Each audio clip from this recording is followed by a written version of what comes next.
Mr. President, you talked about the Soviet Union, and I also want to ask about another country that you're targeting, which, of course, is Venezuela. Do you intend on seizing more oil assets from Venezuela, another taker? It wouldn't be very smart for me to tell you that. You know, we're supposed to be a little bit secretive.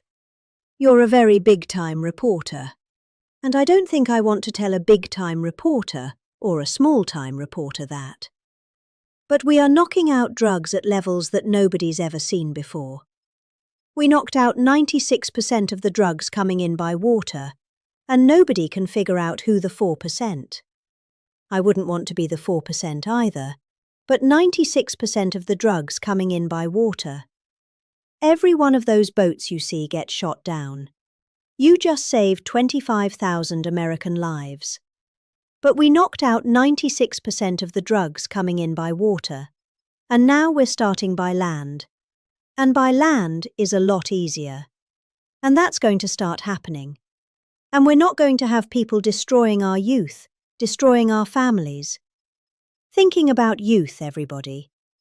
You ever see a family with the fentanyl or cocaine? Colombia has at least 3 cocaine factories. That's a different country. We're not happy about it, but we're stopping it. And we've stopped it now on water. You don't even find boats on water. You don't even see fishing boats on water. You want to go fishing in. One more follow-up question, Mr. President. Out and talking about in Minnesota specifically.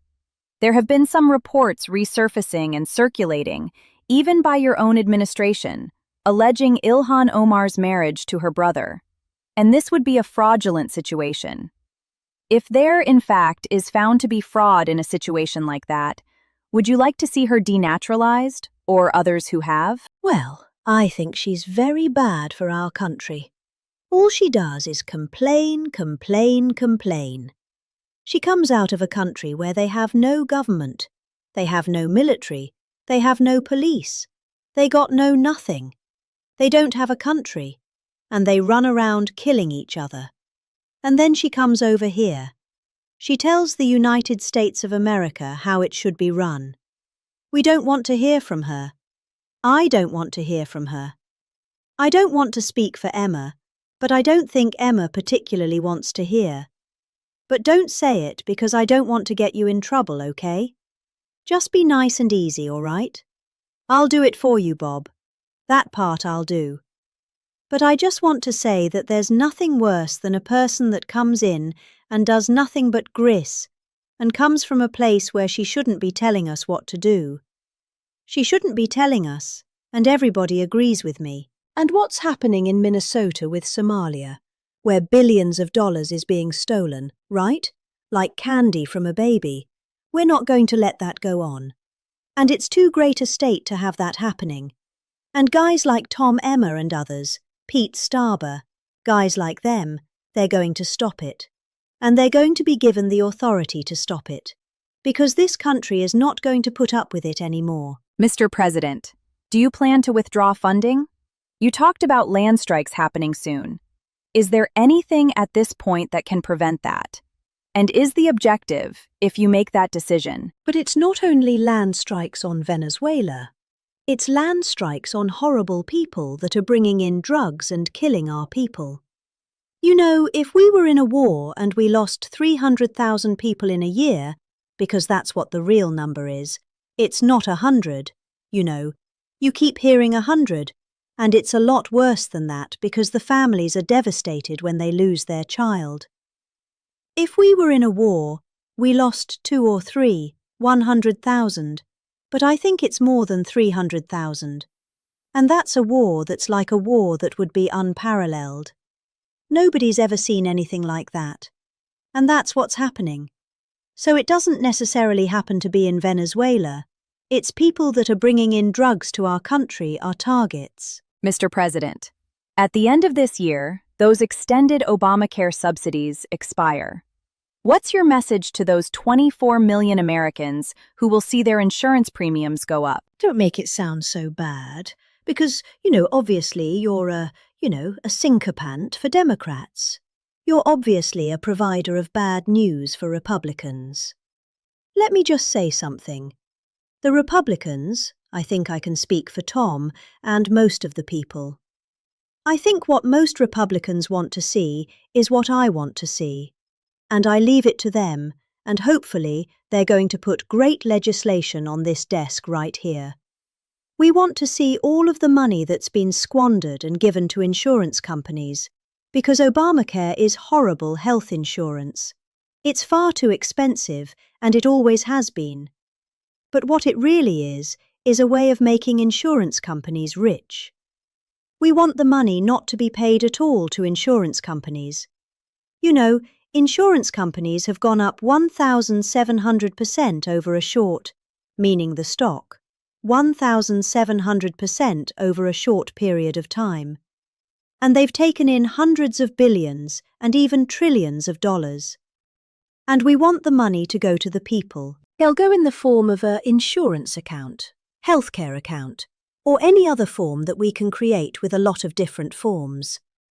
We want to give the money to the people and let the people buy their own great healthcare. And they'll save a lot of money, and it'll be great. Now, the problem we have is that the Republicans are not at all controlled by the insurance companies. But you know who is? The Democrats. The Democrats have received hundreds of millions of dollars. They're totally controlled by the insurance companies, so we might not get too many of their votes. But I actually think we'd get some Democrat votes. So I don't know how you feel about it, Tom, but everybody wants to see this happen. Everybody. You know, I put it out, and all of a sudden we've taken over in a positive way. The Republicans have taken over healthcare in a positive way.